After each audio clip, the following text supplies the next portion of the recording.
Sa'yo'y nakahandog ang pangako. Tanging ikaw na, O Jesus, O Jesus. Katabi mo agad, say! Iniibig kita, nagpupuri. Sa'yo'y nakahandog ang pangako. Tanging ikaw na, O Jesus, O Jesus. Iniibig kita, O ang Diyos na pupuri. Sa'yo'y nakahandog ng pangako. Tanging ikaw lang, O Jesus, O Jesus, aking Diyos. Iniibig kita, O ang Diyos na pupuri. Sa'yo'y nakahandog ng pangako. Tanging ikaw lang, O Jesus, O Jesus, aking Diyos. O Jesus, O Jesus, aking Diyos. O Jesus, O Jesus, aking Diyos. Ikaw lang. Palakpak mo para sa ating Diyos. Tanging siya lamang. Siya lamang ang sasambal sa iyong buhay. Amen. Hallelujah. Let's close our eyes. Yes, Lord. All we need is you, Lord. And nothing in this world, Lord, can satisfy our needs. It's only you, Lord. Everything is meaningless, O God, without you. Lord, ilapit mo po muli kami sa iyong harapan, O God. Ilapit mo po ulit kami sa iyong harapan. At ayaw na po namin malayo pa, Panginoon. Just all we want is you in our lives. Ilapit mo sa'yo.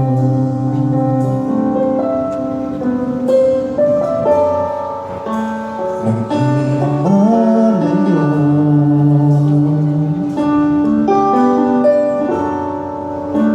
Muling handog ang buhay ko.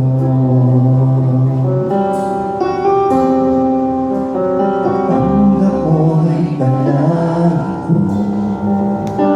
Ikaw ang nais ko. Ikaw ang nais ko. Ang daming hangat ng puso namin. Hangat ng puso ko.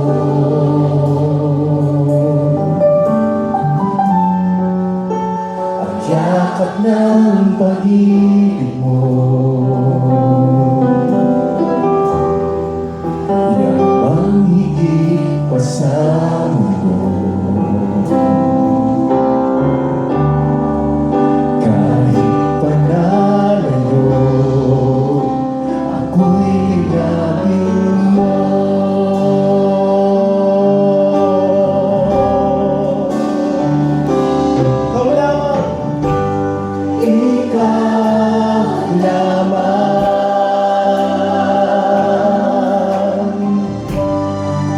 Jesus ang kailangan. Ikaw lamang. Sa'yo'y mananahan.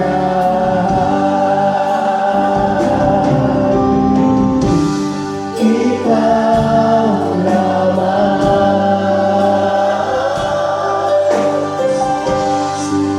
Jesus ang kailangan. Ikaw lamang. Sa'yo'y mananahan.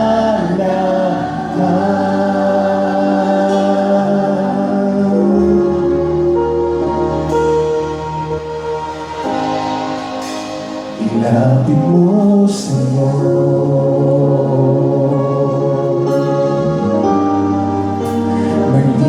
Malayo. Muling handog ang buhay ko.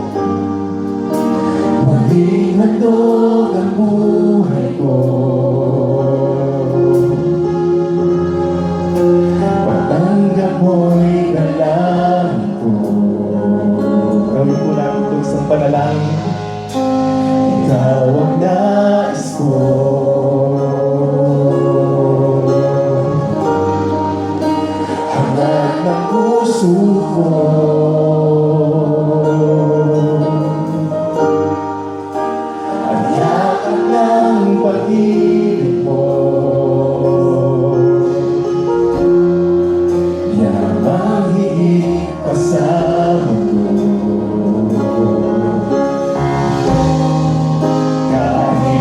nalayo, ako'y napito.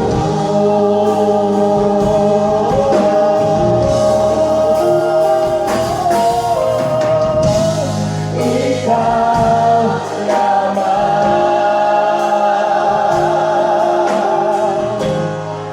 Jesus, ang kailangan. Ikaw lamang, sa'yo'y matanahang.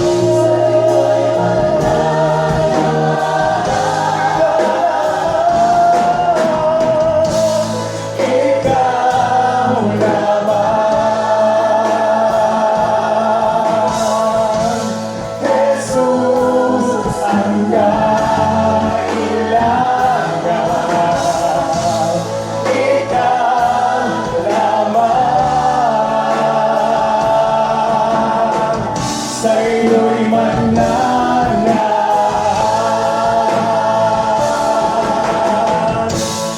Ikaw lamang,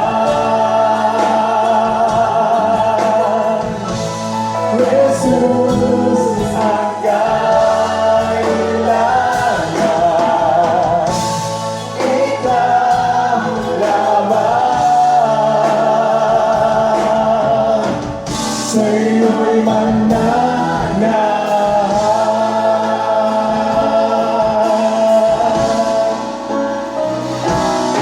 Ikaw lamang hinahangan, ang pangarap ko sa sapat, Panginoon,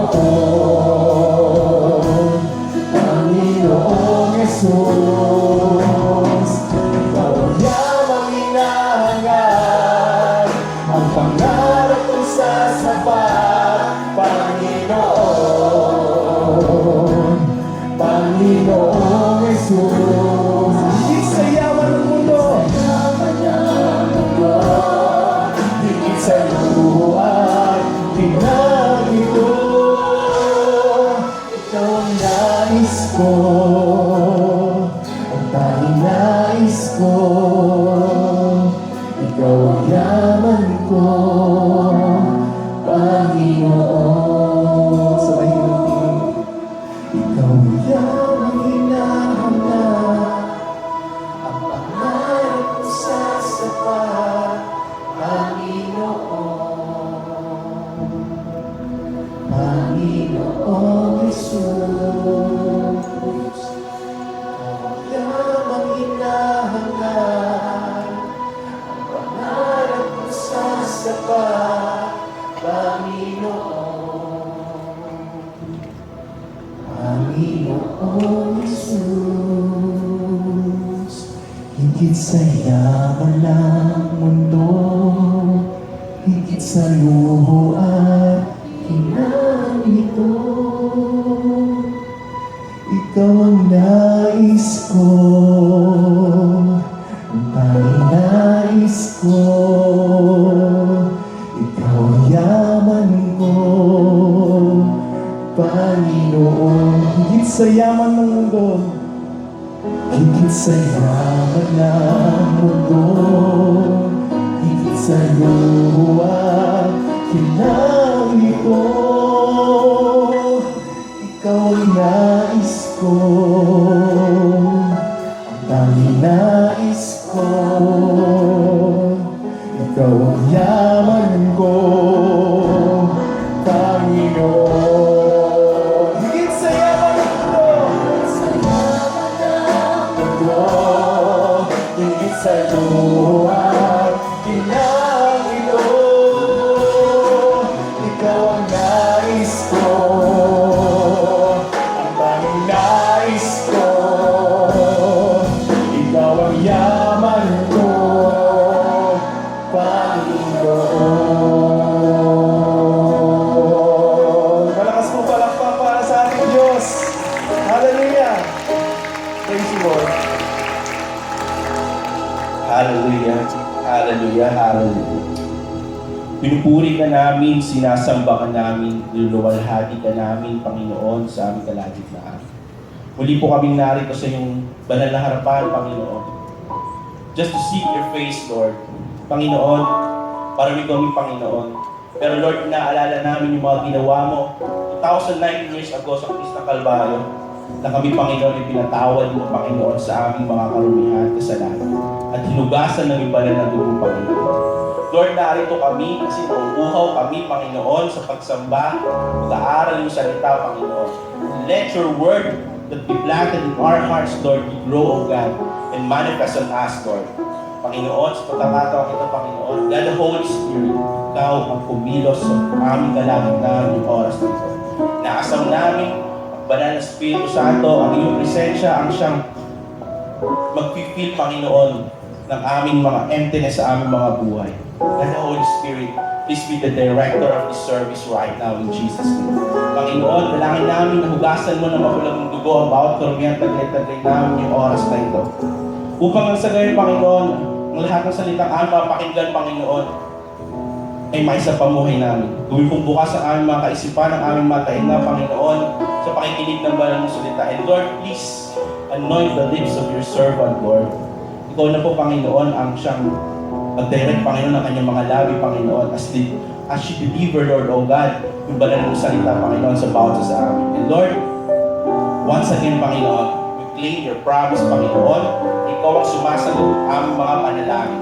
We expect signs, wonders, and miracles in this place right now, Lord, as we seek your face, Lord. Maraming salamat, Father God.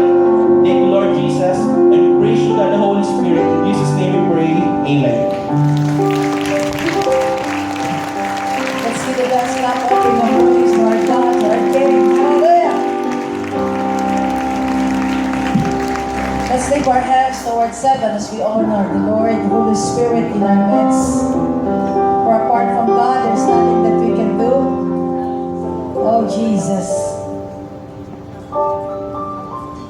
Holy Spirit, come Yes, we invite your Holy Spirit. and quench this thirsting of my soul. Yes, Lord Jesus. Holy Spirit, come and fill my cup till it overflows. Will you come and heal me? Will you come and fill me? Holy Spirit, come. Holy Spirit, come. Let's invite the Holy Spirit. Holy Spirit, come and quench this thirsting of my soul. Holy Spirit, come and fill my cup till it overflows. Will you come and heal me? Will you come and fill me? Holy Spirit, come. Holy Spirit, come. Come and give them my heart to pray. Come, Holy Spirit, revive my soul today. Come, Holy Spirit, come, Holy Spirit, Holy Spirit, come, Holy Spirit, come and give them my heart today. Come, Holy Spirit, revive my soul today.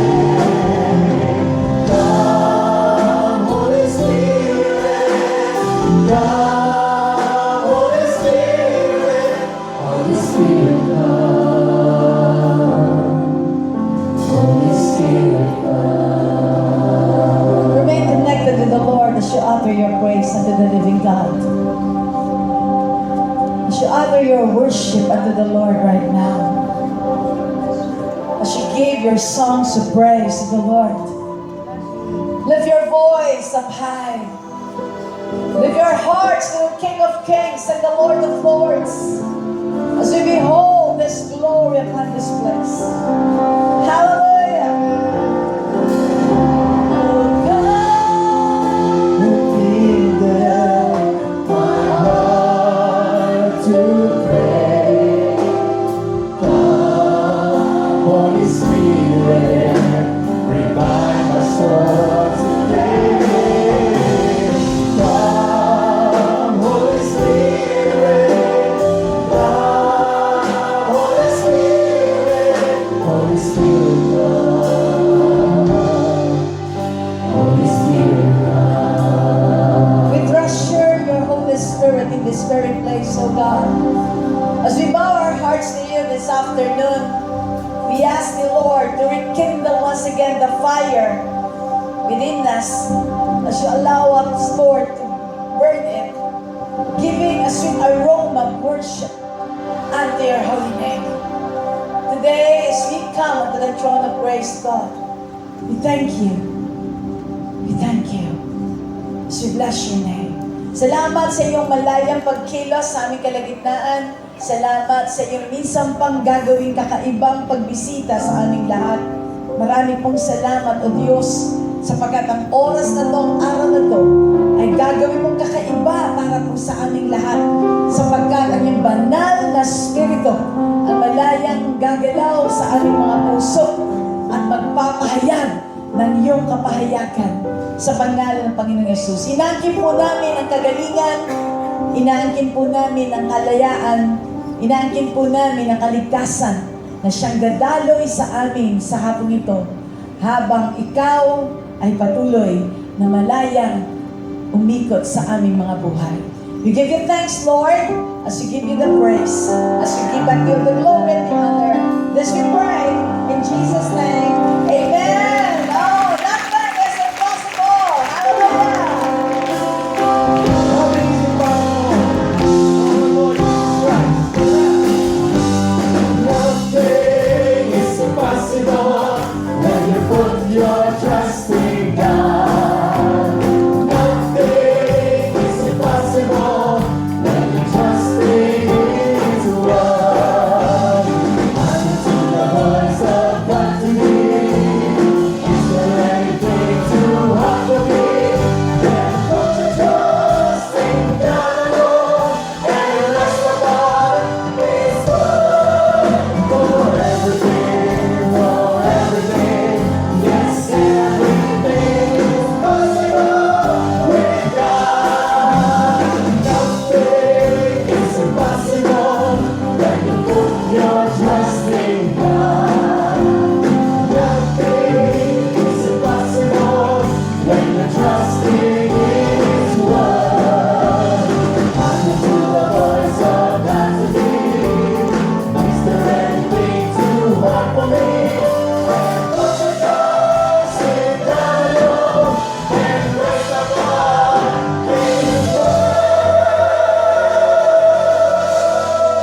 Oh, everything, yes, everything is possible.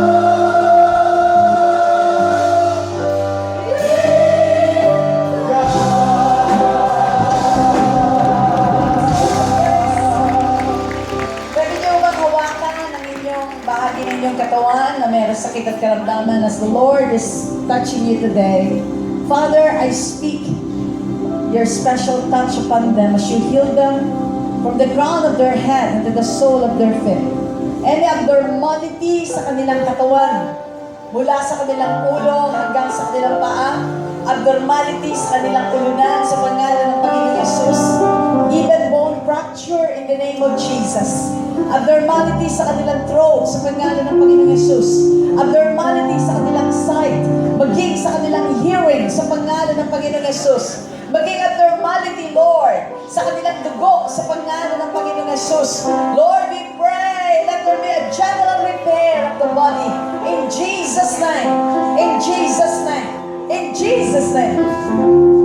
From the crown of their head to the sole of their feet, oh God, release, release, release, release your healing touch right now. For by the stripes of Jesus, they are whole. They are whole. They are whole. We believe in your miracles in the name of Jesus. Maging problema sa kanilang pananalapi. Maging problema sa kanilang mga pamilya, sa kanilang trabaho, na meron po silang alitan sa pangalan ng Panginoong Yesus. Maging problema sa kanilang negosyo, sa pangalan ng Panginoong Yesus. Lord God, in the name of Jesus, manifest your power and your miracle today. As you restore what the enemy had stolen away from them. As you restore what the enemy, in the name of Jesus, destroyed. Today, we speak restoration. Today, we speak reconciliation. As we receive it today, in the name of Jesus. Oh, we give you thanks, oh God. We give you praise. Palakpakan po natin ang ating Panginoon. Hallelujah! Sabihin niyo nga sa inyong katabi, ikaw ay pinagaling na ng Panginoon. Pinalaya na ng ating Diyos. Kaya tayo ay magpupuni sa ating Diyos na buhay. Amen! Praise God!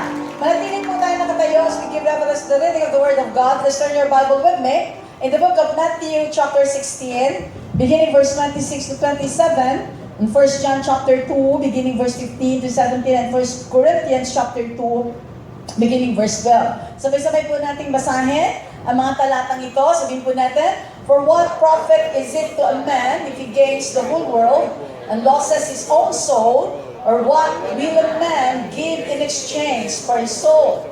For the Son of Man will come in the glory of his Father with his angels, and then he will reward each according to his works. In 1 John chapter 2, beginning verse 15 to verse 17, basahin po natin, do not love the world or the things in the world. If anyone loves the world, the love of the Father is not in him. For all that is in the world, the lust of the flesh, the lust of the eyes, and the pride of life, is not of the Father, but is of the world. And the world is passing away, and the lust of it, but he who does the will of God abides forever. 1 Corinthians chapter 2, beginning verse 12, now we have received not the spirit of the world, but the Spirit who is from God, that we might know the things that have been freely given to us by God. Palakpakan po natin ang ating Panginoon. Ang Diyos na magpagpala sa kanyang banal na salita ng ating pong pagbubulaya. Please be seated as we give honor and glory to the living God. Today, our topic is about how to cope with the battle of the world. Nilagyan ko po ito ng subtitle ang ibig sabihin ay you and me against the world. Parang awit lang, ano po? Pamilyar ho tayo sa awit na yun, pero ito ho ay kinakailangan po nating busisiin, kinakailangan po nating alamin, himahimayin, para maunawaan po natin dahil ito po ang madalas na natatanong po natin sa ating mga buhay. And as we move on to our introduction, meron po mga tatlong tanong na madalas po na sumisingit sa ating puso at isip. Sinasabi po rito, as believers, how are we going to cope up with the world system and standard? Sa ating pong pakikipagbaka, sa araw-araw po natin pakikipagtalakayan, talastasan sa mundong ating ginagalawan, madalas ito po ang ating tinatanong, paano ba ako sasabay? Paano ba ako hindi sasabay? Paano ba ako magko-cope up sa mundong ginagalawan ko? Iba ang standard nila, iba ang system nila. Pangalawang bagay po, do we need to be indifferent to others? Kinakailangan ko ba silang layuan? Kinakailangan bang pakita ko talaga sa kanila na ako isang totoong Kristyano? Wala akong pakialam sa kanila kahit sila'y mapunta naman sa impyerno. Pangatlong bagay, what must we do to remain pure and holy while still in the world? Ano yung mga bagay na kailangan nating gawin, ini-expect sa atin ng ating Panginoon, samantalang tayo ay naririto pa sa ating mundong ginagalawan. Moving on sa ating pong pag-aaral, tingnan po natin, the term world means cosmos in Greek word, which refers to the vast system of this world or age. Ito ang mundo na nakikita natin.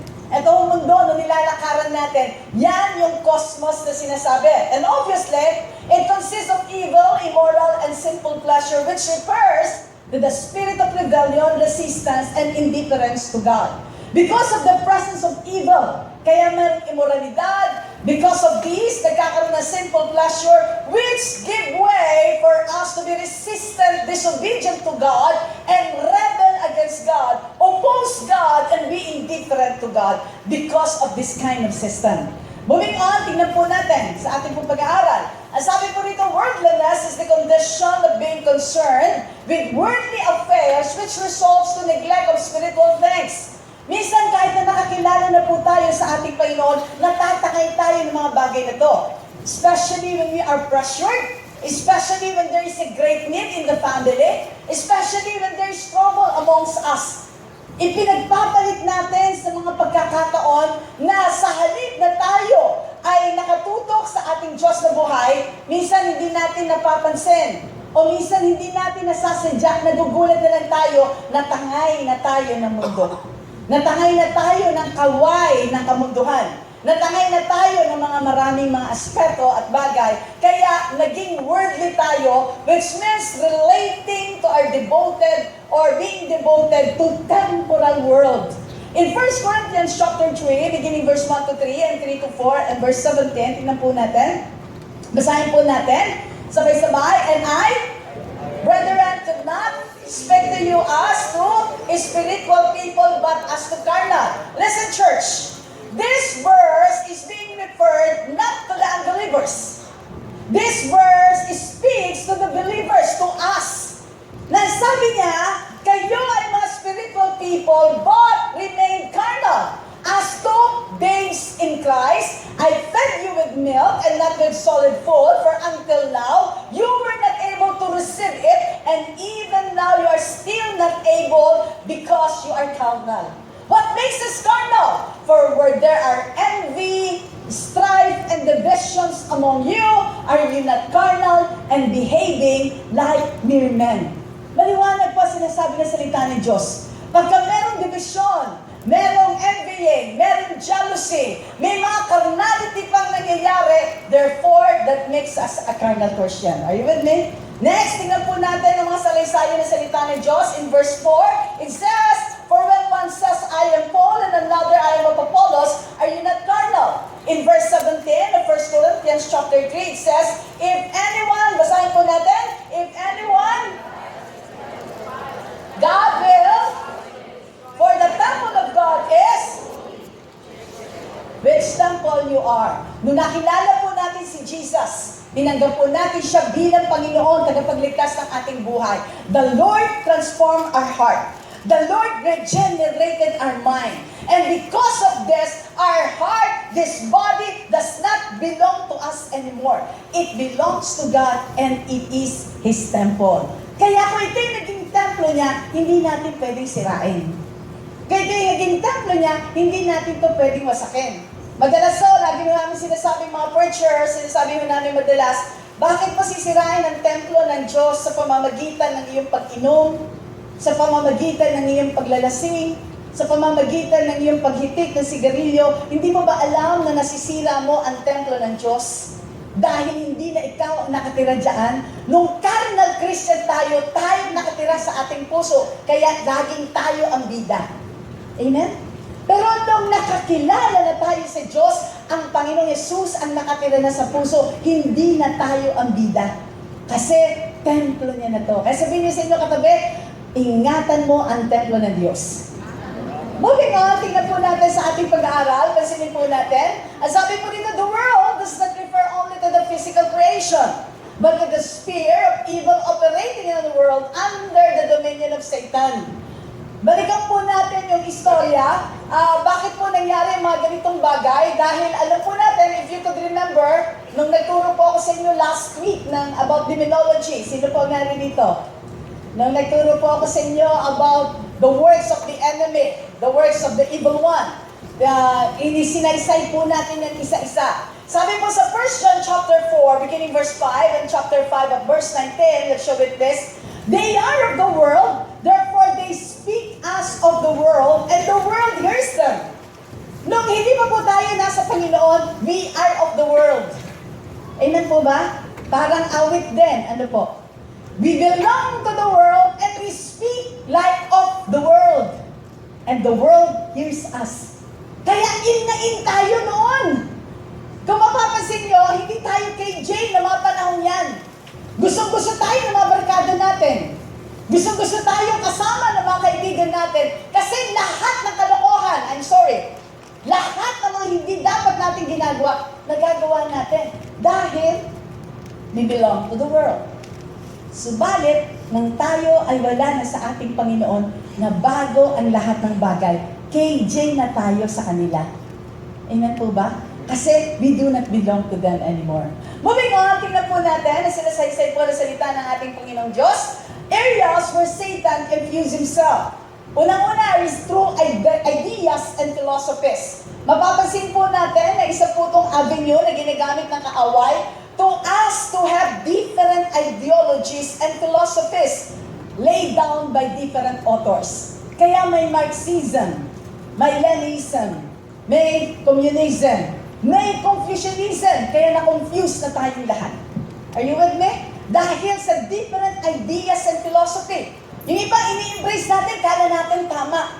Yung iba, gusto natin sundan kasi akala natin maganda, pabor sa atin. But no! These are lies and deception of the devil. Now comes the morality. Ngayon po, meron tayong morality issues na sinasabi po nila, it is okay to be immoral. It is normal to be immoral. It is decent to be normal or to be immoral. Sinasabi po nila na it is good to be immoral. Tanungin ko po kayong lahat. Is it good? Is it normal? Is it decent? Ano po sinasabi ng salita ng Diyos in Romans chapter 1, beginning verse 24 to 27? Basahin po natin ulit. Therefore, God also gave them up to... Sige po, basahin natin. To dishonor their bodies among themselves, who exchanged the truth of God for the lie and...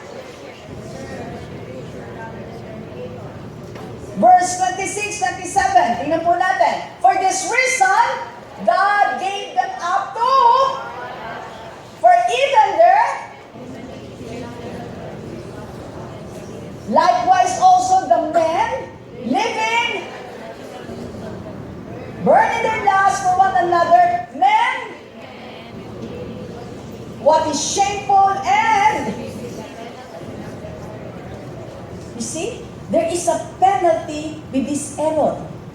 Maliwanag ang sinasabi ng salita ng Diyos. Pastora Tracy, ang Panginoong Jesus, yes, Jesus loved all the sinners, including us, because we are all sinners in the sight of God. But, He hates sin, and He condemns sin. Are you with me? Kaya nga, nagbigay siya ng plano ng kaligtasan. At ang kaligtasan na yon ay ang Panginoong Yesus. Nang binigay niya kanyang kaisa-isang buhay, siya naging tulay ng sino mang sumampalataya sa Kanya ay magkaroon ng buhay na walang hanggan. Amen po ba? Ngayon po, we are being fed up in the media with all this stuff. But we have to be warned and we have to understand dahil ito ay ginagamit pa rin ng kaaway para matangay po tayo. Another is the government system. Iba-ibang mga plataforma. Democratic, nationalistic, theocratic, etc. Para lang tayo ay magkaroon ng pagkakaisa. Pero makikita ho natin, hindi rin naman talaga nagkakaroon ng pagkakaisa. Ginagamit din ng kultura, kaya nagkaroon tayo ng diversities of culture, na kung saan na-divide ang lahat ng mga tao. Nagpagalingan ang bawat mga nasyon, ang bawat mga bansa, dahil sa mga kulturang kanilang ipinapakita, ginagamit pa rin niya ng kaaway.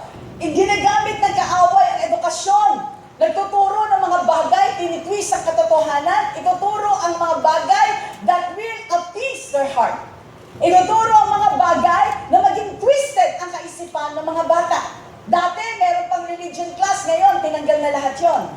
Inti-inting inaalis. Sa ibang bansa, inaalis na yon. But we should understand, kung meron man dapat nating ituturo palagi sa ating mga anak, yan ay ang katotohanan at yan ang Biblia na nagsasaad ng katotohanan sapagkat ang Biblia ay ang salita ng ating Diyos na buhay.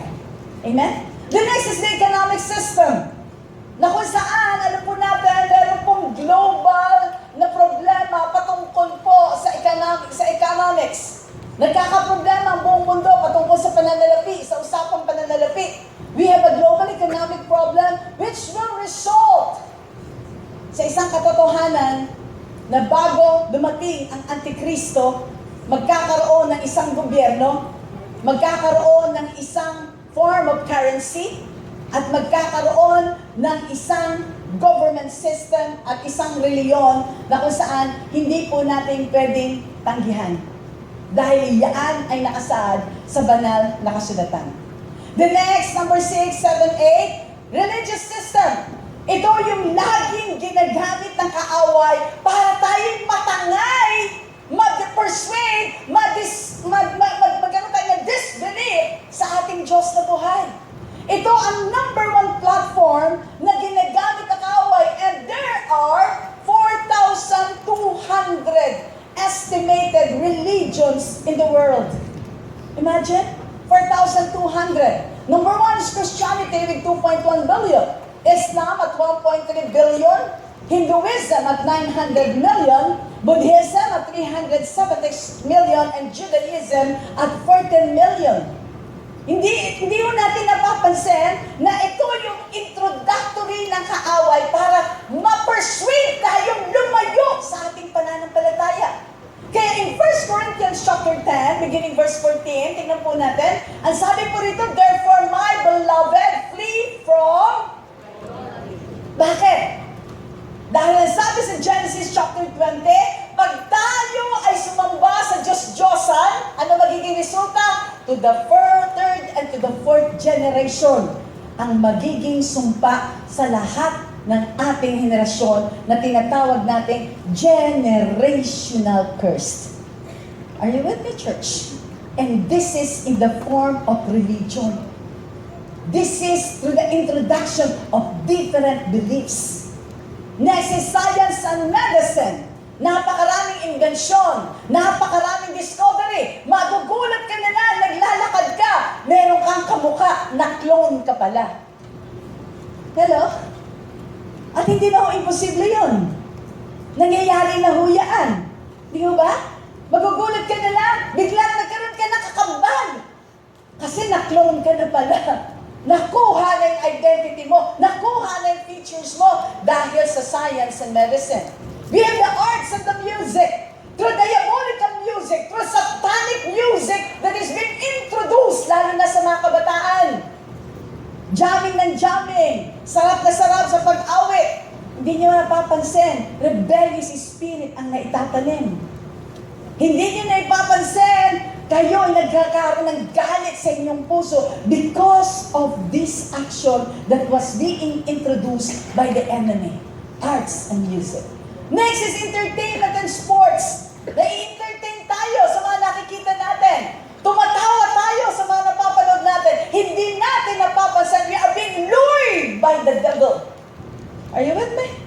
Tayo'y natatangay sa mga magagandang mga bagay na pinapakita niya.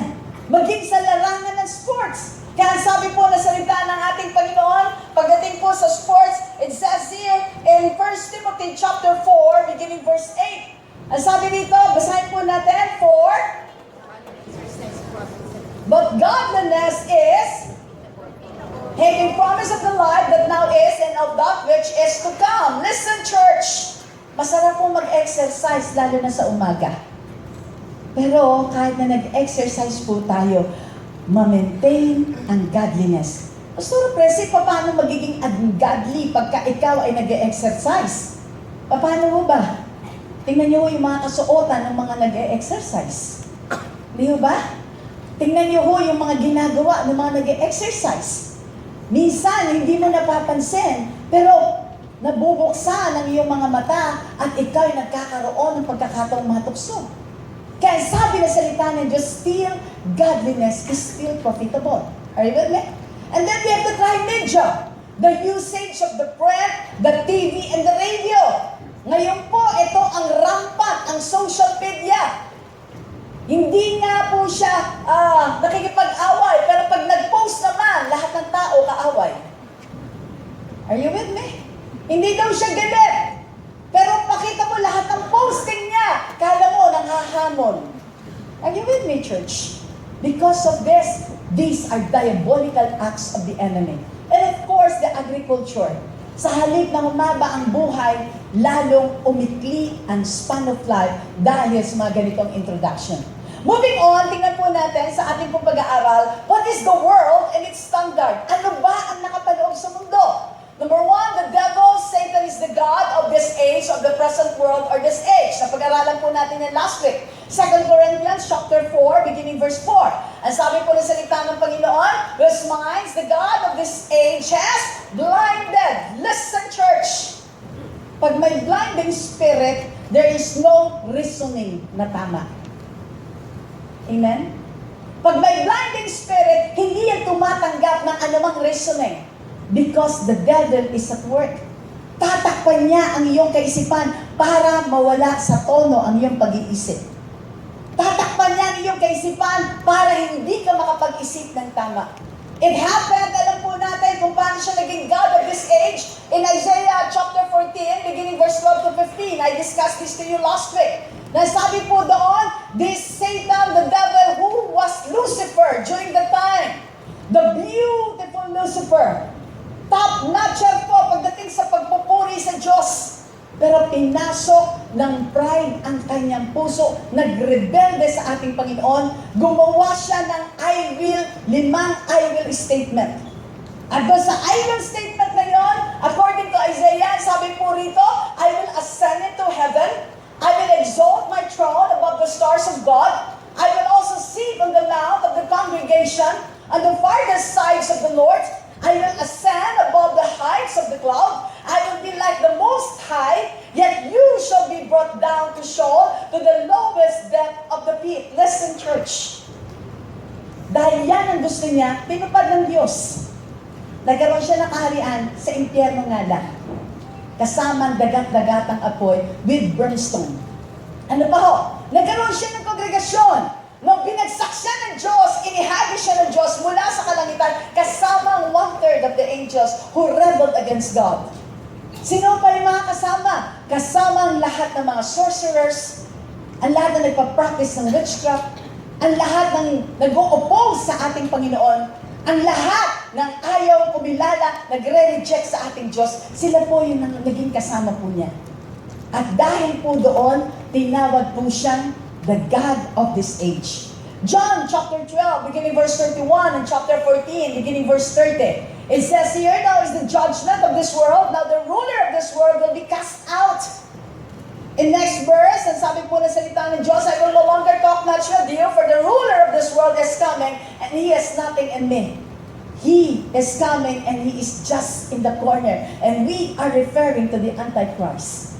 If you're going to read Ezekiel, Daniel, the book of Revelation, it speaks about the coming of the Antichrist as well as the coming of the Lord Jesus Christ. And since we are already on the last day, church, come will time, and if we are not aware of it, magugulat na lang po tayo na ang lahat nangyayari ito is just a stepping stone for us to be removed from the hand of the living God. Bibigyan ka niya ng magandang buhay, etc. Pero sa kadulu-duluhan, kaya ang sabi ng salita ng Diyos, what does it profit a man if he gains the whole world but loses his own soul? The next, Satan is organized 4 categories. Political, cultural, economic, and religion. Sa political, pinagsama-sama niya. Kaya may EEC tayo, European Economic Community. Meron tayong komunidad among the Asians, kaya may ASEAN. Meron ding Southeast Asian. Are you with me? Political aspect po yan. Pinaliliit. Pero darating ang punto, ang gustong mangyari na kaaway, lalo na ni Antikristo, magsasama-sama, isa lang ang mangunguna, walang iba kundi ang Antikristo. Siya ang magiging pinuno. Ang kultura, pinagsasama-sama rin. Lalo na economic, kaya nga magkakaroon lang ng one system, one monetary unit. Yung peso, mababaliwala na po yan. Are you with me, church? Lahat ng mga ganitong bagay. Kaya darating po sa punto, sabi po sa aklat ng Revelation, pagka wala kang tatak sa noo at sa kamay, hindi ka pwedeng bumili. Hindi ka rin pwedeng magbenta. Hindi ka na makakakain, hindi mo pwedeng magawa ang mga bagay na ginagawa mo dahil meron kang hawak na salapi. Dahil pagdating ng araw na yan, wala nang salapi. Ito ang tinatawag nating cashless society. And it's happening. Hindi ba puro credit card na nga lang tayo? Hindi ba yung ATM natin, pwede nang pambayad? Are you with me, church? Kahit saan ka pumunta, mag-shopping ka sa ibang bansa, kaya hanggat meron kang mga ganitong card. Sa susunod yung card na yan, malilipat na sa loob mo. Mamimili ka. At ang sabi ng salita ng Diyos, pag yan ay nangyari, huli ka na ng kaaway, wala ng pag-asang tayo ay makasama, makapiling ng ating Panginoon. The next, tingnan po natin sa ating pong pag-aaral, it says here, pangatlo pong bagay about the world and its standard.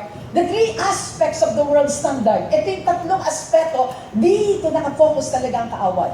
Which is number one, the lust of the flesh. It includes impure desires, sinful pleasures, and sensual gratification. In 1 Corinthians chapter 6, beginning verse 18 to 20, in Galatians chapter 5, tingnan po natin. Ang sabi po ng salita ng Diyos, pakibasa po. Every sin that a man does is outside the body, but he who commits. Or do you not know that your body is whom you have from God, and you are not your own, for you were, therefore,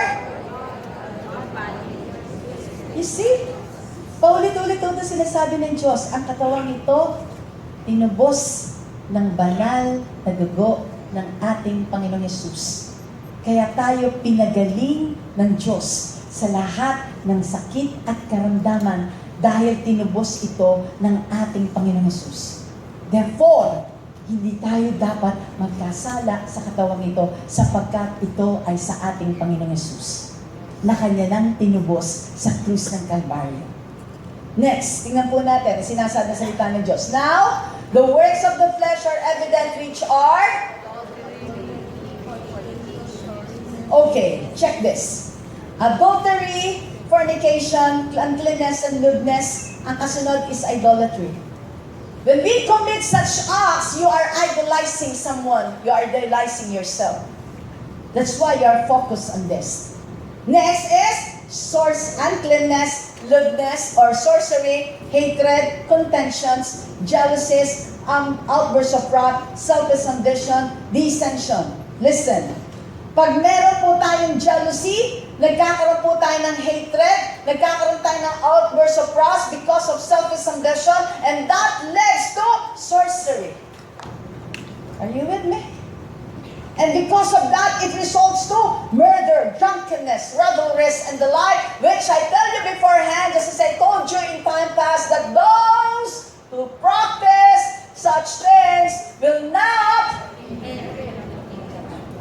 Ang salita po ng Diyos ay nagsasabi niyan. Hindi po si Pastora Presley. Hindi po kung sino man tao. Maliwanag po ang sinasabi ng salita ng Diyos.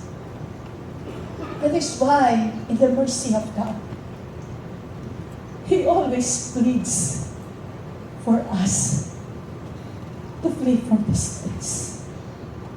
Dahil ayaw po ng Panginoon na matapos niya tayong tumusin sa krus ng Kalbaryo, masayang yung kanyang ginawa para sa atin doon sa krus ng Kalbaryo. Kaya niya binigay ang kanyang kaisa-isang buhay para po sa isang misyon.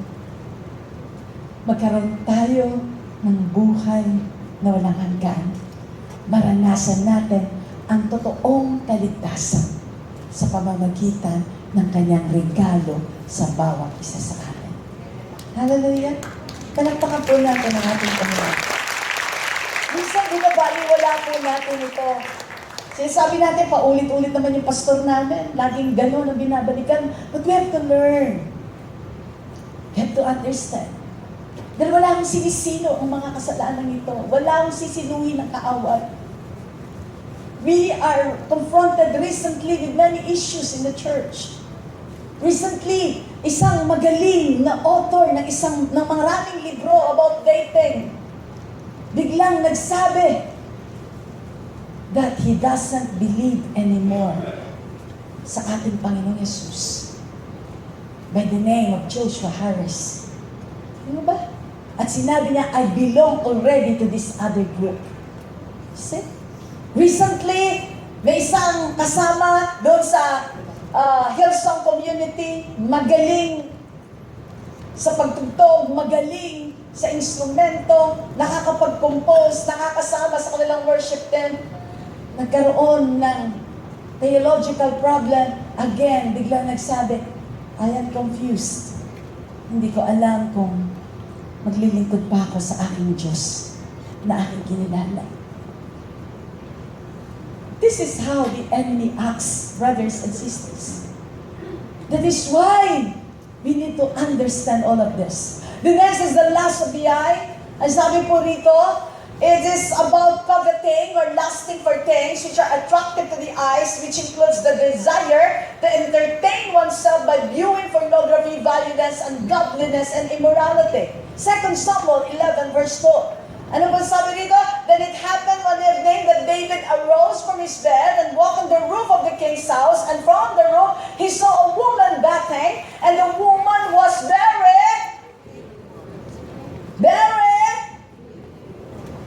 imagine, 2020 vision si Haring David.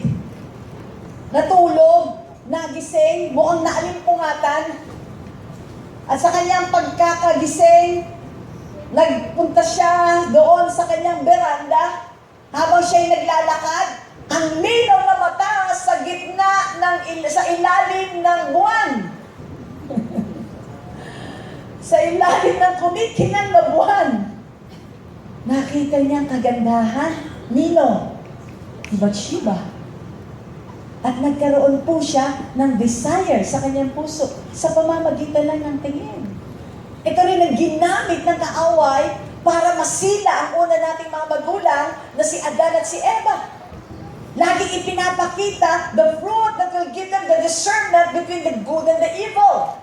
At dahil laging nakikita na akit, in Joshua chapter 7, beginning verse 21, ito rin ang ginamit kay Achan.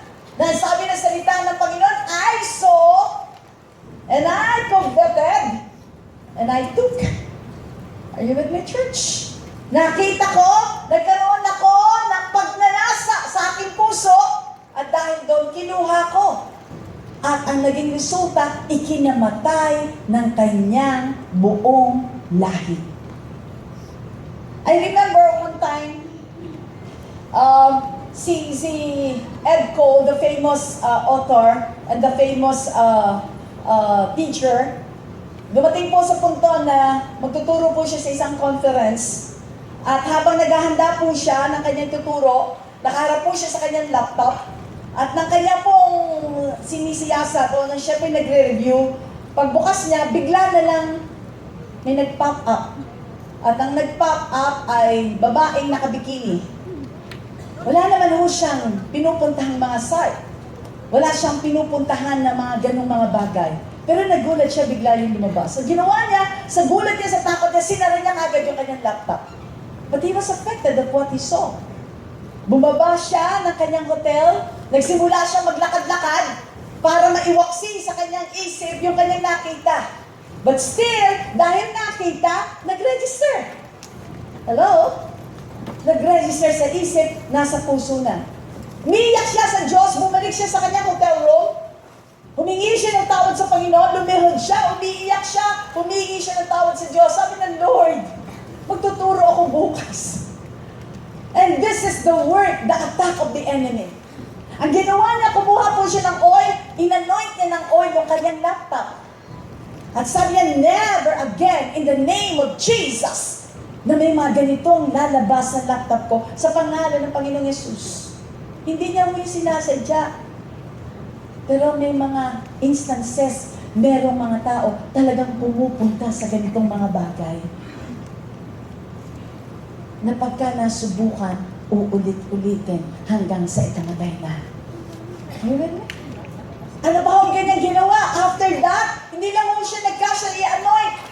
Kumuha po siya ng pirasong tinapay, kumuha siya ng konting juice, nag-Holy Communion siya personally. rededicating, committing again himself to the hand of Christ. Ito ang epekto niyan, mga kapatid. Next is the pride of life. Ang sabi po rito, means the spirit of arrogance, pride, and self-sufficient independence that does not recognize God and His authority. It seeks to exalt, glorify, promote oneself as the center of life. James chapter 4, beginning verse 16 to 17, and Luke chapter 12. Tingnan po natin. Basahin po natin na sabay-sabay. Ano po sabi? But now, all such boasting is, therefore to him who knows to do good and does not do it, to him it is. Sabihin niyo sa inyong katabi, bawal magyabang. At huwag kang mayabang. Pastora Presi, pinagyayabang ko naman, patungkol sa ginawa ng Diyos. Yun ang tamang pagyayabang. Ipagyabang natin ang mga patutuon natin. Ipagyabang natin ang magaganda at mabubuting bagay na binigay sa atin ng ating Panginoon. Nang dahil sa kanyang mayamang biyaya, ipagyabang po natin.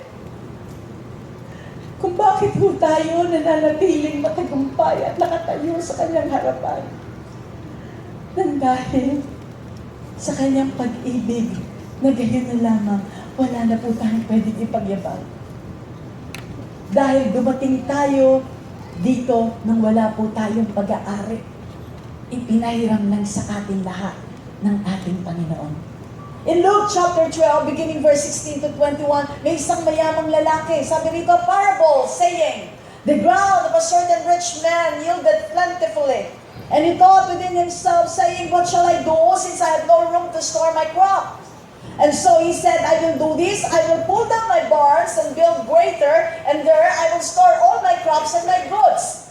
Yun ang kanyang kaisipan. Pero ano po yung sumunod na talata? Sabi po rito, and I will say to my soul, soul, you have many goods laid up for many years, take your ease, eat, drink, and be merry. But God said to him, fool, this night your soul will be required of you, and then whose will those things be which you have provided? So is he who lays up treasure for himself and is not rich toward God. Wala siyang inintindi, wala siyang naging focus, kundi yung patungkol sa kanyang sarili. Biglang-bigla, sabi sa kanya ng Panginoon, bukas mamamatay ka na. Kanino mapupunta ang lahat ng yaman na meron ka? That's why in Ecclesiastes, pag binasa po natin, the Proverbs of Solomon, isa lagi sinasabi niya, everything is vanity. Worthless. Useless. Valueless. Are you with me, church? Pastor President, di ba sabi ng Lord sa 3 John 2, beloved, I wish above all things that thou mayest prosper, being good health as the soul prosper. Yes, that is kalooban ng Diyos. But, ibinibigay yun sa atin ng Panginoon dahil alam niya, gagamitan natin ng wisdom. Gagamitan natin ng tamang understanding ang lahat ng mga bagay nito para hindi tayo pumasok sa arrogancy at pride. Are you with me, church? Moving on, tingnan po natin. Another work of the enemy in the world and its standard, the world system is temporary and will be destroyed by God. Listen! The whole world is already decaying so much. And the only reason why kung bakit hindi pa ito sumasabog, kung bakit hanggang ngayon ay buo pa rin, sapagkat naririto pa po tayo. Are you listening, church? Kaya hindi nagdidikay na, puputok na, masisira na, mawawala lahat yan, papasok ang new heaven, papasok ang new earth, reign by the Lord Jesus Christ, no longer reign by the Antichrist nor Satan. But, pansinin po natin ang sinasabi ng salita ng Diyos, hindi pa lang nangyayari ito kasi andito pa ang lahat ng liwanag at lahat ng asin sa sanlibutan ito. Palakpakan po natin ang ating Panginoon.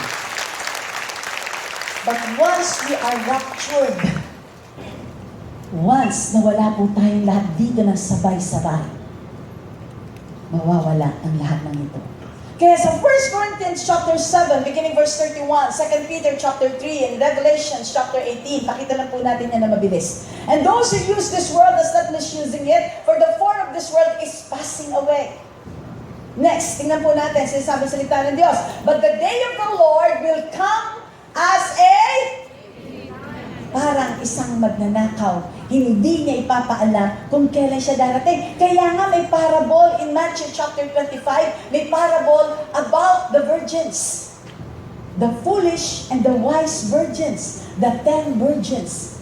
Are you with me? Matapos niyang ideklara sa Matthew chapter 24, all the signs of the second coming, pagdating sa Matthew 25, may warning na binigay sa lahat ng believers. Because He will come like a thief in the night, in which the heavens will pass away with a great noise, and the elements will melt with fervent heat. Both the earth and the works that are in it will be burned up. That's why heaven and earth shall pass away. Revelations chapter, next slide. Revelations chapter 18, and he cried mightily with a loud voice, saying, Babylon the great is fallen, and has become a dwelling place of demons, a prison for every foul spirit, and a cage for every unclean and hated bird. Listen, church. These will soon pass away. That's why the Bible says, lay up your treasures in heaven, not on this earth. Sapagkat sa ating ginagalawang mundo, mananakaw, masisira, subalit ang gift of eternal life, the gift of eternity, hindi pwedeng mawala unless ipanakaw natin sa kaaway. Next, the dangers of loving the world. Pag in-embrace natin ang mundo, ano pong mangyayari? To love the world means being in intimate fellowship and devotion to its values, interests, ways, and pleasure. That is right. Nung hindi pa tayo nakakakilala sa Diyos, ito yung embrace natin. Gusto natin nakikipag-inuman. Gusto natin laging nasa kabarkadahan. Gusto natin lahat ng mga ginagawa ng sanlibutan. Kasi ganun tayo. It means taking pleasure in or enjoying what is offensive and opposed to God. And it means defilement, or we are defiling our fellowship with God, and leads to spiritual destruction. Are you with me? It defiles our whole system. Hindi ba? Pagka nasama po tayo sa kwentuhan, nagtatrabaho ka, during break time, nagkakwentuhan yung mga kasama mo, nako, nagpunta kami sa ganitong bar, may nakita kami ganitong babae, etc., etc., tapos magtatawa na, mag-green joke, nandoon ka, anong pakiramdam mo? Are you with me, church? Sasawsaw ka ba? Makikinig ka ba? O aalis ka? Naalala ko po yung isang kapatiran po natin, medrep po siya, nagko-cover siya ng lahat ng mga medical doctors. At dahil part ng kanilang job, na ilalabas ang lahat ng mga kliyente, lahat ng mga doctors. Pag gusto ng mga doktor na pumunta ng bar, pupunta sila. Pag gusto ng doktor na magkainan lang, kakain sila. Eh, yung isang grupo ng doktor, napunta sila sa bar. So, lahat ng gusto, ibinigay.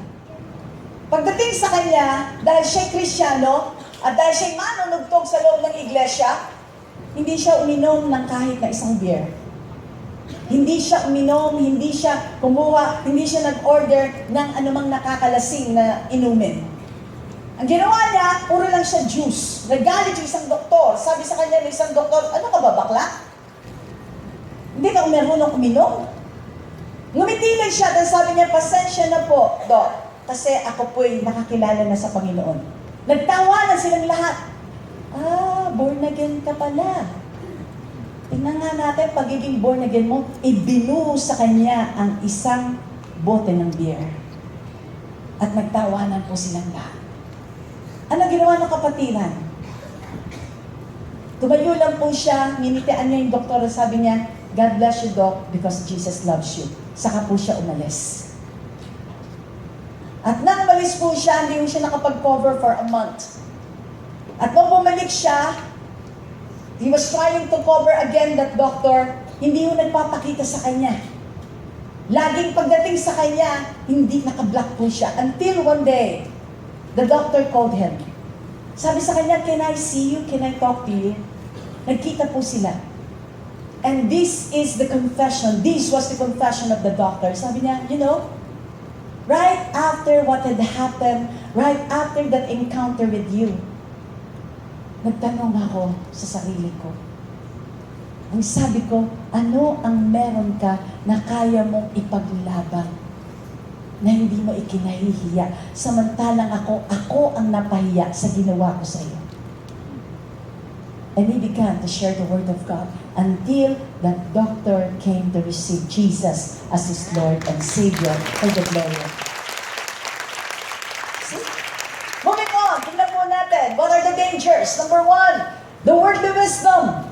Ang sabi po sa 2 Corinthians chapter 12, beginning verse 12, ang wisdom na binibigay ng mundong ito ay hindi ayon sa wisdom na binibigay sa atin ng Diyos. It is a fleshly wisdom. Ano po yung sinabi na susunod na salita ng Panginoon? Next verse, tingnan po natin. This wisdom does not descend from above, but is earthly, sensual, demonic.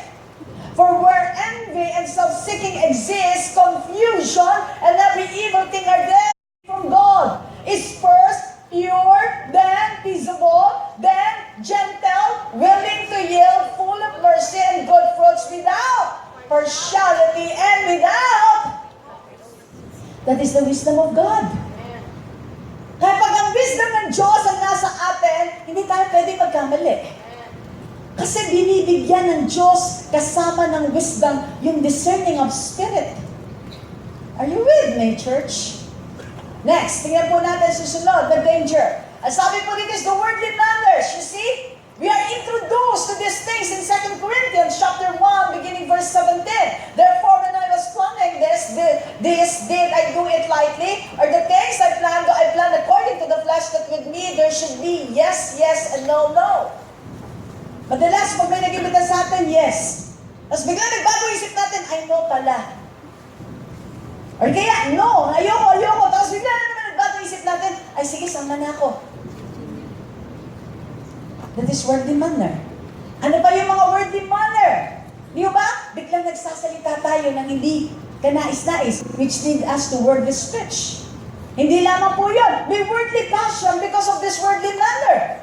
Iba yung passion natin. Iba yung nailalagay sa atin. Sabi sa Titus chapter 2, beginning verse 11 to 12, for the grace of God, the great salvation has appeared to all men, teaching us that denying godliness and worldly lust, we should live soberly, righteously, and godly in the present age.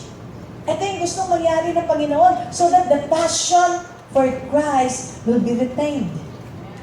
But because of this danger, most of the time, ang ating niyayakap ay worldly passion. Ito yung passion ko eh. Maghapong nakababad sa paglalaro.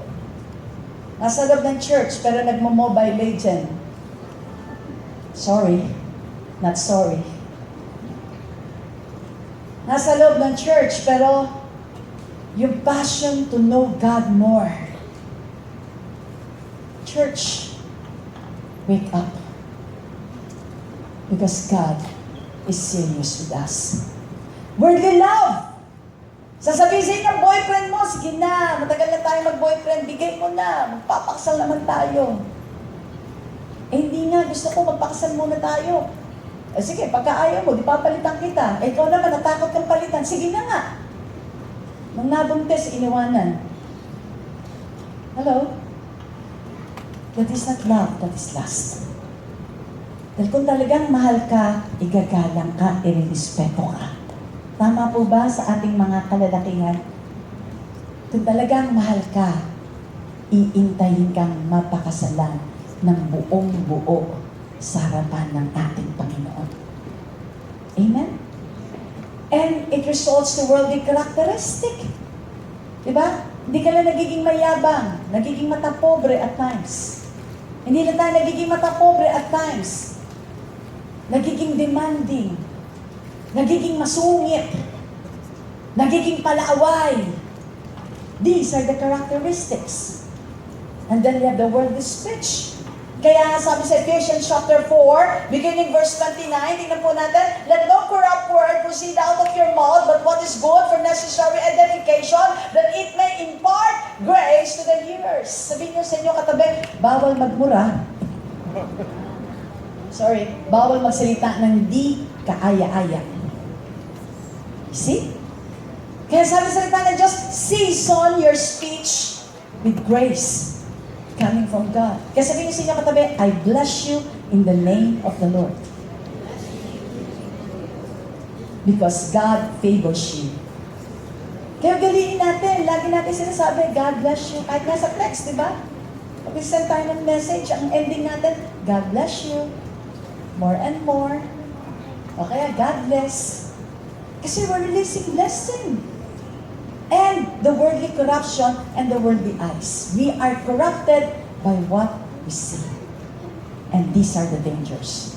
Next slide. Tingnan po natin. What are the attitudes of the believers in the world? Ano magiging attitude natin? Number one, the world and the true church are two distinct groups of people. Dalawa daw po nakatira sa mundong ito. Number one, the ungodly or the natural man. Yung hindi nakakilala sa Panginoon. Pangalawa, the believers. Yung believers, dalawang category pa rin. Spiritual or regenerated, and yung dinidiscuss kanina, the carnal man or the regenerated but compromises.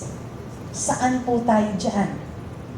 Are we on the regenerated side or are we on the carnal side? Tayo lang po ang pwedeng sumagot sa mga tanong na yan. Pangalawa po, tingnan po natin. Ang sabi po rito, pangalawang bagay, the world, believers are strangers and pilgrims. Hebrews 11:13 and 1 Peter chapter 2, beginning verse 11. Basahin po natin.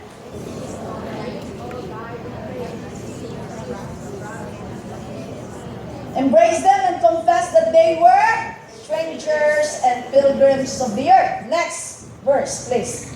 Beloved, I beg you as sojourners and pilgrims, abstain from... You see?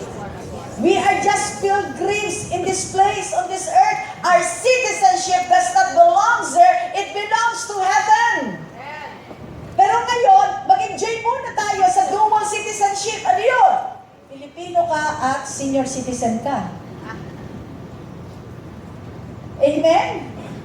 Eh, yung iba, nagmamadali maging senior dahil ang daming benefits. Totoo nga naman. Pumila ka sa MRT, haba-haba ng pila ng MRT, dahil senior ka. Dire-diretso. Papakita na yung ID. Nakain na haba-haba ng pila sa Chowking, dire-diretso. Are you with me? Kahit saan ka magbayad, may discount. Yung iba nga, libre pa. Hallelujah. Pero merong isang citizenship na the best ang benefits. At yan ay ang citizenship sa ating langit. Hallelujah! Mawawala yung citizenship natin dito pag namatay tayo eh. Pero yung citizenship sa langit, eternal. Yung buhay na walang hanggan, eternal. Yung tirahan natin sa langit, eternal. The joy, the peace, everything is eternal na binibigay sa atin ng ating Panginoon. Yun ang kailangan natin inspire. Kaya sojourners tayo. Now, dahil tayo ay pilgrims, sojourners, ang sabi po rito, ang gagawin natin as believers, let's come out of the world. John chapter 15, beginning verse 19. If you were of the world would love its own, yet because you are not of the world, but I chose you out of the world, therefore the world hates you. Kaya nung nakakilala na tayo sa Panginoon, na-persecute na tayo. Nung nakakilala tayo sa Diyos, may suffering na tayo. Nung nakakilala tayo sa Panginoon, hate na tayo ng mundo. O, tayo sasama dyan kasi born again na yan eh. Ayaw niya na sa inuman, ayaw niya na sa ganito, ayaw niya na sa ganyan. Praise God. Pero may duty tayo sa kanila. Next is not to be conformed to the world. Romans chapter 12, beginning verse 2. And do not be conformed to this world, but be transformed by that you may. You see? Paano tayo hindi magiging conform sa mundong ito? By allowing God to renew our mind so that we will be transformed. Amen?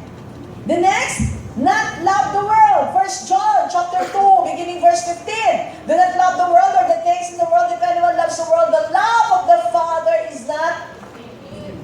To be friend with the world is to be enmity with God. Pag minahal natin ang mundo, ang kalaban natin ay ang ating Diyos. Mas maganda, hindi tayo nakahiwalay sa ating Panginoon. Tingnan po natin susunod sa ating po pag-aaral. Let us overcome the world in 1 John chapter 5, beginning verse 4. For whatever is born of God overcomes the world, and this is the victory that has overcome the world, our faith. Balik po tayo. What makes us an overcomer? Number 1, our faith in the Lord. Number 2, our fellowship with God and fellowship with the believers, with the brethren. Kaya huwag natin katatamaran kahit umuulan. Huwag tayong maging tamad pumunta sa church para sumamba sa ating Panginoon. Congratulations! Kahit umuulan, nandito kayong lahat. Mahal na mahal na talaga si Jesus. Amen! Hindi yung madaling sumakay pagka ganito. Aside sa traffic na wala ng katapusan. Amen po ba?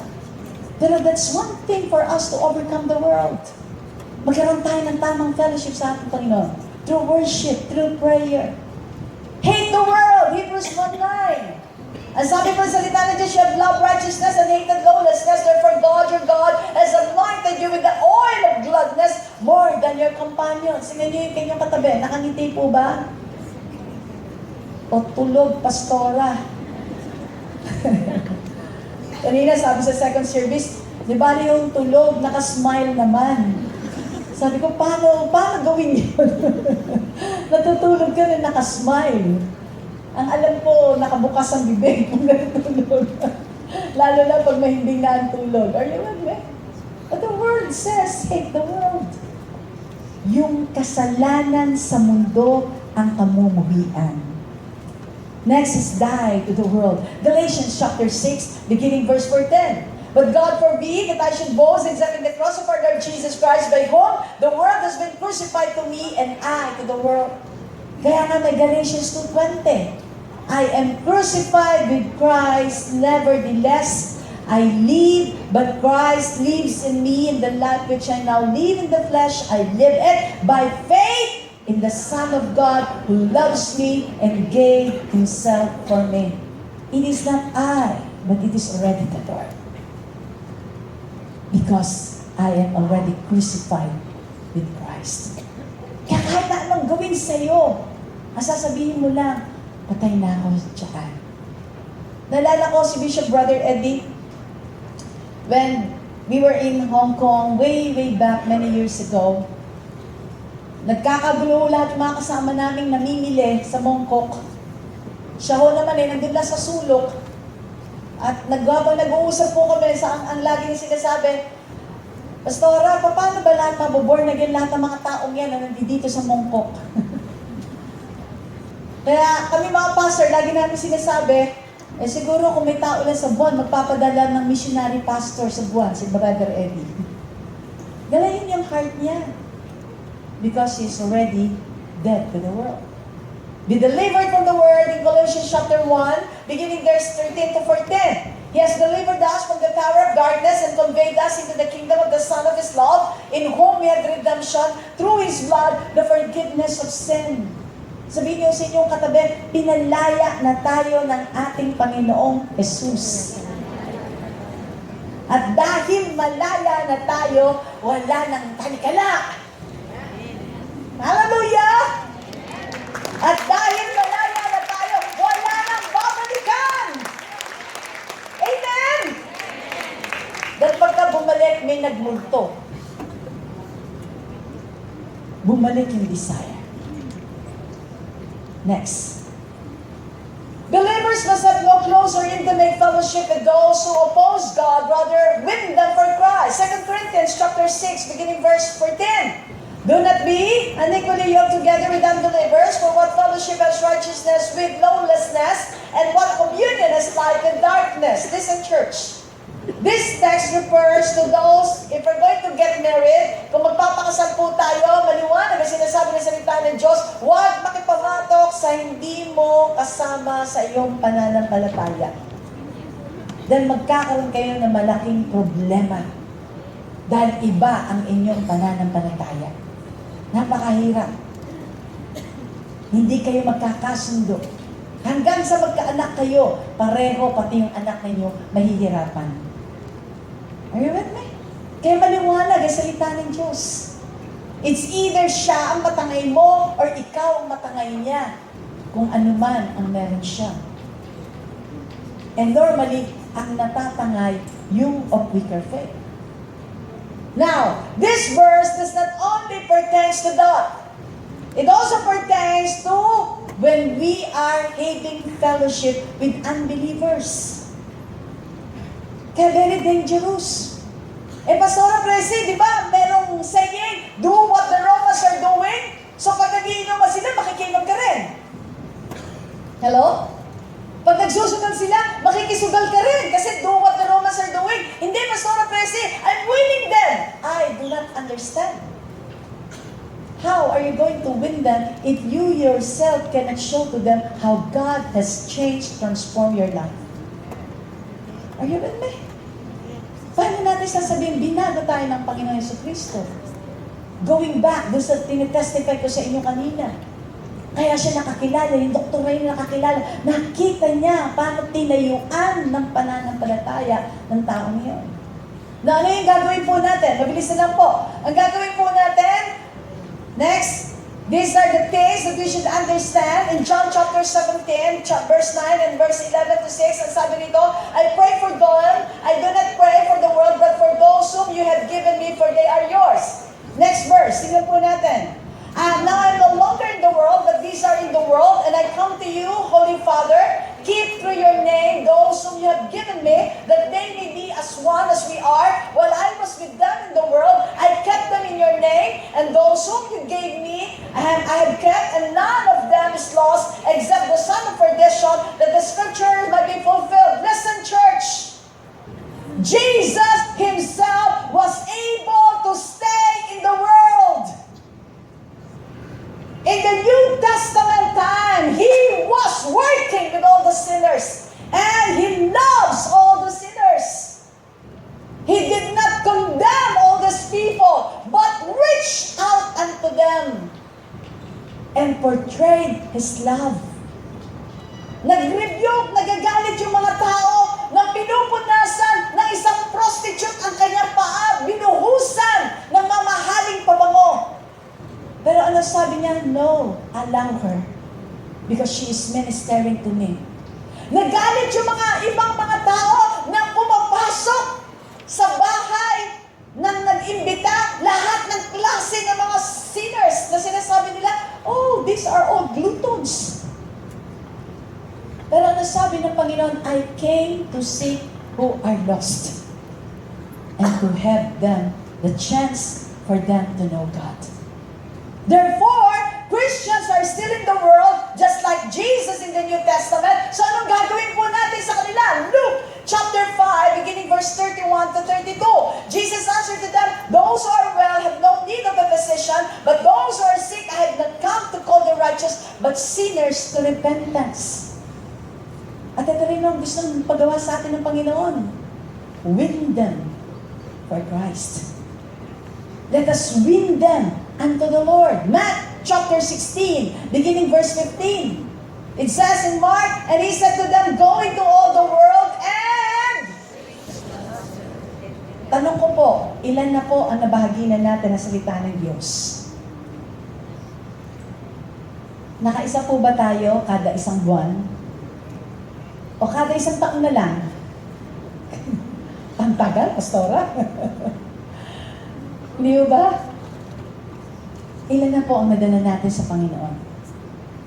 Ang household po ba natin ay nabahaginan na natin ang salita ng Diyos? Ang pamilya po ba natin ay nakakilala na sa ating Panginoon? Never stop praying for them. Never stop sharing God's word to them until they find Christ in their heart. We must love them. Luke chapter 10, beginning verse 30 to 36, ito yung dinemonstrate ng Panginoon. During that time, pinakita niya ang kanyang pagmamahal. And of course, we must teach them to honor God. Pag nakita nila yung pagmamahal by doing actions in love. Tinulungan natin ang isang tao. Naalala ko, minsan, may nagpatotoo, sabi niya, meron siyang nadaanan na scavenger. Binigyan niya ng pagkain. Yung pagkain niya nasa sakyan, binigay niya. Umiyak na tinanggap ng scavenger yung binigay. Sabi niya, marami pong salamat kasi gutom na po talaga ako. Pero marami pong salamat kasi merong ginamit ang Diyos. At dahil doon, nakapagbahagi siya ng salita ng ating Panginoon. At dahil doon, nakakilala siya sa ating Diyos na buhay. Next, tingnan po natin ang sinasabi ng salita ng Panginoon. Christians are to be distinct from the world as Jesus was distinct from it. Paano tayo magkakaroon ng distinction? Kasama ng Panginoon ang lahat ng klase ng tao sa mundo. But He is very distinct. Bakit? He was the light and the salt unto them. That's why in Matthew chapter 5, 13 to 14, ano ba sabi ng salita ng ating Panginoon? You are the salt of the earth, but if the salt loses its flavor, how shall it be seasoned? If it is then good for nothing but to be thrown out and trampled underfoot by men, you are the light of the world, a city that is set on a hill cannot be hidden. Amen? Therefore, let the light shine. Sabihin niyo sa inyong katabi, shine in this world as you are being the salt. And then pray for them. Lastly, tingnan po natin ang huli. Believers will experience the following while still in the world. We have tribulation. We have hated. We are being hated. We have persecution. We have suffering. Hindi tayo exempted dyan. But these are tests for us to have more faith in God. These are tests for us to love God more and more. These are tests of our characters so that we will always cling to God and not to the world. I will end up in this story. Maaaring nakwento ko na po ito sa inyo. Ulitin ko po. Just recently, I was talking to one of our KKBs in Parañaque during a Dawn Watch meeting. At kumustahan po kami. Kinumusta ko po yung kuya niya dahil alam ko maganda yung trabaho ng kanyang kapatid. Nung nag-uusap po kami, sabi ko sa kanya, kumusta naman yung kuya mo? Doon pa rin ba siya nagtatrabaho? Siya ay nagtatrabaho sa isang malaking clothing store based in Japan. At dahil sa maganda yung kanyang performance, he was the manager of the certain store. And maraming perks, mag-ayos at mataas ang kanyang sahod. Napapadala pa siya from time to time sa Japan para sa enhancement program na meron po sila. Kaya lang, dumating ang pagkakataon, kinausap niya yung kanyang magulang, kanyang ama, yung kanyang ina, pati yung kanyang kapatid. And sabi niya, please pray for me. Kasi kailangan ko pong gumawa ng isang decision. Nagulat po yung tatay, sabi niya, ano ba yung ipapanalangin natin, anak? Sabi niya, natatandaan niyo po, I grew with this child, I saw him during the early years. Nagsisimula siya as children ministry, hanggang na-develop po siya sa KKB, hanggang naging young professional. Hindi ho siya nagmintis kahit minsan sa pagsamba sa Diyos. Hindi ho siya nagmintis, tumugtog para sa Panginoon. Hindi ho siya naging absent. Nire-recall niya po yun. Sabi niya sa kanyang mga magulang, I miss those things. Nawala yung pagsamba ko kasi kahit linggo may trabaho ako. Nakaka-attend lang ako pagka linggo, pag may event sa church. At papayagan akong mag-leave ng isang araw. Pero most of the time, nawala yung pagtugtog ko.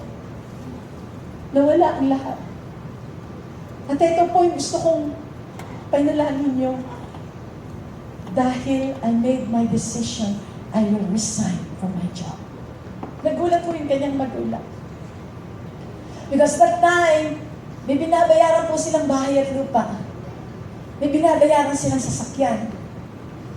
Maraming bayarin, in other words. At malaki yung kanyang contribution sa mga bayarin na yun.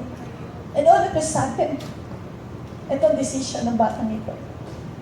Pero nagsalita uli ang bata. Ang sabi niya, Aanin ko lahat ng perks.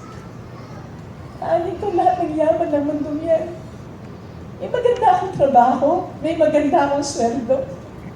Pero patay na ang kaluluwa ko. Patay na ang espiritu ko. Wala na ako sa kamay ng Diyos. At yun ang pinaka-importante sa aking buhay. Aanin ko lahat ng rangya. Kung magigising ako isang araw na ako'y nakabulig na sa impyerno, dahil pinagpalit ko ang aking Diyos, mas titiising ko na kahit mababa ang aking sahod, ang aking sweldo, basta nasa piling ako ng Panginoon at patuloy akong makakapaglingkod sa aking Diyos. Nililis po siya ng kanyang mga magulang. Pinag-pray po siya. Ngayon, he was able to find a new job. Manager pa rin po siya. For the glory of God. Hindi yung ganun kalaki ang kanyang sako. Pero sabi niya, I'm more than grateful. Dahil tuwing linggo, pagsamba na ako sa Panginoon. Tuwing linggo, malaya akong makakapagpuri sa Diyos. Masaya ang puso ko. Dahil sinunod ko at ginawa ko yung tamang bagay na gustong pagawa sa akin ng Panginoon. In conclusion, this is our challenge. Everything in this world is vanity, useless, worthless. We will only have completion when our whole being is in the hands of Christ, in the hands of God. We are in the world, yes, but with a godly mindset. We live in obedience to God's word and promises as we take joy and hope in all His gifts to us. That's why in Philippians chapter 1, beginning verse 6, ang sabi na salita ng Diyos, He who has begun a good work in us will be faithful to complete it until the day Jesus Christ. Today, choose whom you will serve. The God of this age, the God of this world, or the God who have loves us so much and have given even His one and only life for you and for me. Tumayo po tayo lahat. At habang nakataas ang ating kamay, sabihin na po natin sa Panginoon, Lord, I come to you today. Nagpapakumbaba po ako. Habang ako po'y nagpapasalamat at nagpupuri. Dahil kahit ako po ay nasa mundong ito, ako po ay inyo pong binayayaan ng lakas at katagumpayan. Hindi niyo po ako hinayaan na manakaw ng kaaway. Kahit pilit na ninanakaw ng kaaway ang aking buhay. Naririto po ako. Nagsusuko ng aking buhay. Now tell to Jesus, what is your decision today? Tell Jesus, what is your choice today? Tell God. Hallelujah.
us not to turn away from you.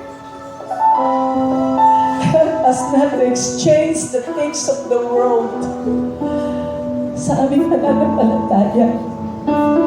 Tulungan mo po kami maging matibay, maging matatag sa aming pananampalataya kahit laging kumakaway ang mundo sa amin. Tulungan mo kami huwag tumalikod sa iyo, Panginoon. Kapagan mo po kami, O Diyos.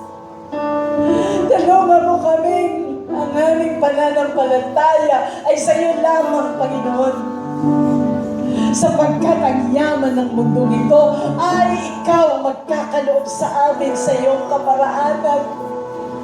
Hindi namin kinakailangan mag-alala dahil meron kaming Diyos, meron kaming matibay na loob, meron kaming sandigan na nagbibigay sa amin ng kalakasan sa tuwi-tuwina ng aming mga buhay. Nanangin namin, kasihan mo kami minsan pa ng iyong banal na Espiritu. Habang kami lagi mo pong tinuturuan sa aming araw-araw na buhay. Turuan mo kami na sa mga salita mo laging mananangan sa pangalan ng Panginoong Yesus. Turuan mo kami na maging matibay. Kahit may mga pagsubok at problema, nariyan ka naming kagabay. Nariyan ka na nagbibigay sa amin ng lakas ng kalooban. O Diyos, sa pangalan ng Panginoong Yesus, sa hapong ito, hayaan mo na kami manatili sa iyong mga kamay hanggang sa iyong ikalawang pagbabalik. At ikaw lamang ang maging hari at Panginoon ng aming mga buhay. Ikaw lamang ang aming yaman at wala nang iba. Ikaw lamang ang aming hahanganin at wala nang iba. Ikaw lamang, Panginoon, at wala nang iba. Kaya mula sa araw na to, padaluhin mo ang pagpapala, padaluhin mo ang himala, padaluhin mo ang iyong kapangyarihan, padaluhin mo ang panibagong kalakasan, padaluhin mo sa aming mga buhay ang kayamanan nagmumula lamang sa iyo habang kami nagpupuri sa iyo sa pangalan ng aming Panginoong Yesus. And today, as your Lord, I speak a new beginning to each and everyone right now in the name of Jesus. I speak in the name of Jesus Christ of Nazareth, your reigning power and your reigning glory. Today is the day of our redemption from the works of the enemy and even from the worldly system. In the name of Jesus, today is the day that we are set free from the shackles of the enemy. And today, we have this faith in Jesus' name that we are overcomers in the Lord. The Lord has blessed us right now. As God blesses every food and water, the Lord bless the works of your hands. As God gives you an increase, the Lord bless the labors of your hand. In the name of Jesus, and gives you breakthrough after breakthrough and favor after favor. We thank you, Father, as you seal by the blood of the Lamb. This is our prayer. In Jesus' name, amen. God bless us all. To God be the glory. Believe that there is only one true God who is worthy of our praises, and His name is Jesus. Amen.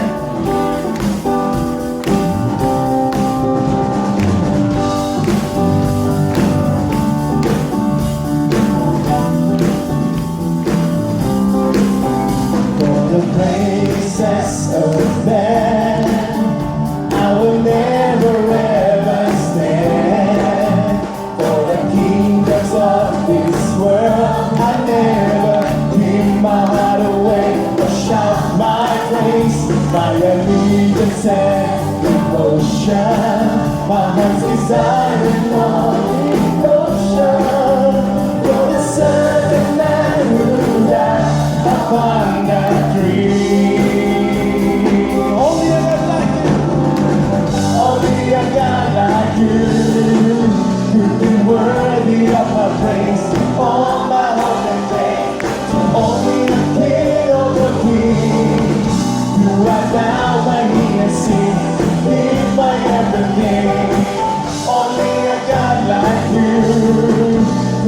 worthy of my praise, all my hope and faith, to only a King of all kings.